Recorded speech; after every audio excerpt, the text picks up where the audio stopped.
אני קצת בבעיה, אז הגרון שלי סתם מזייף קצת. אפילו שאת מזייפת שם יפה, שאת צרודה שם יפה. קשה לי להגיע, יש לי בעיה. אנחנו סומכים עלייך שתשבי. מה? קהל אוהד, קהל אוהד. בסדר, זה המזל, אחרת לא היינו עושים. סבתא, גם כשאת צרודה, אתם שרים להיכנס למבחר שם.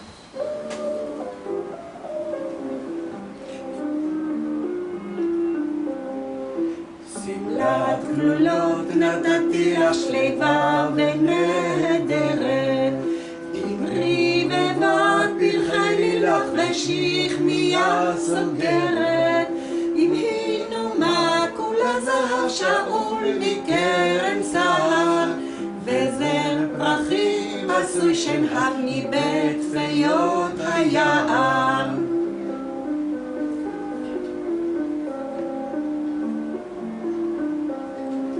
התקנתי בעלי טופז ושושני שלהבת, ולעורפה נתתי פז כולו רקמות מחשבת, את כל אבק הכוכבים פיזרתי מעליה, ואת לבן כל ההבים הנחתי לרגליה.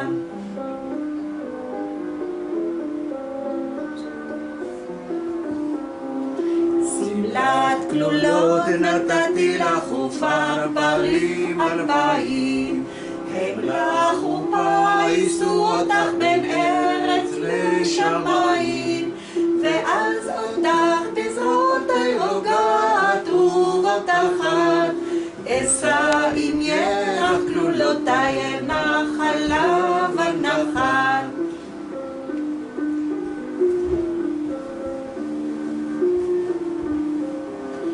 וכך תאמרי לי נסיכה ואת כולך זוהרת, אמלוך בממלכה שלך גם בלי שמלת תפארת, אם נחלתנו מנוחה ואהבה ביתנו, אמלוך בממלכה שלך עד כי יחשיף ראשינו, אמלוך בממלכה שלך עד כי יחשיף ראשינו.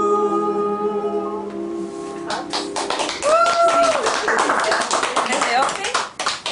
סביב. טוב, אני מוכרחה לומר שנתתם לי 2 סמלות כלולות. באמת? עם עובדות לא מתווכחים. ביום 7 לדצמבר 63 נולדה לנו עינב. באותו ערב חשתי כי הלידה מתקרבת. אני הייתי בשמירה באותו ערב. שמירת הריון, אבא. מה? זה היה נשמע שמירת הריון. ממש.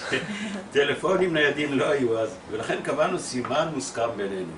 כאשר אראה אור חיצוני דולק בבית, את המנורה שהייתה היחידה, חוץ. אוטו שיש לרוץ הביתה, להתניע את הסוסית האדומה לבנה שלנו, ואז למהר לקפלן. עם עינב היינו כבר מנוסים יותר, שלווים ורגועים, וכך גדלה לנו ילדה שלווה, רגועה ויסודית. לעינב קראנו בשמה כמובן מאליו. כשיש כרם, מן הראוי שיהיו ענבים בכרם, ולפחות עינב אחת במשפחה. אז כבר היה כרם. כשעינב הגיעה לכיתה י"א, היא נשלחה עם משלחת לחילופי נוער מהתיכון לבאפלו, למשפחתה של ג'ויס. שלחנו אותה עם מסר חשוב, את זוכרת? אם תרגישי עצובה ומתגעגעת, חשבי מחשבה חיובית עם חיוך. איפה היא? זה לבטח יעזור. זוכרת? בחג ה-30 ללכיש, עיצוב הסמל של עינב נבחר במקום הראשון. הוא מונצח בשטיח המשפחות בבית העם. ולעינב ויונתן נשיר כמובן את השיר לי ולך. זוכרים? השיר שלנו, מה? עינב, יש לכם שאלות? עינב, יש לך להוסיף? רגע, גם הסמל של אימא וגם הסמל של עינב יצאתם לכיש? לא, שאימא זה היה סמל לוגו.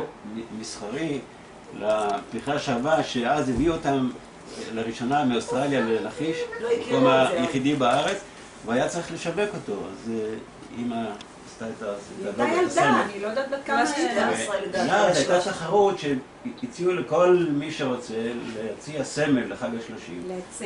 לעצב. חג ועינב השלושים. זכתה, וזה מונצח בשטיח. טוב, אז אם אין לך מה להוסיף, בנות אומנותיות. אז נשאיר. תלחץ. עוד כמה שנים יחזקאל לשאול שאלות, אז אנחנו נענה לו גם. אוקיי. אף פעם לא נקווה שגילי לא תערוך ותחתוך לנו 3/4, פעם שאחת שתהיה לארג'ית. מה זה? רגע, מה? אתה קיבלת הכל, אדוני. אנחנו רוצים את השיר שלנו. בולבול. שלנו זה נגזרה. לא, תקלה טכנית. אז איפה זה נגמר?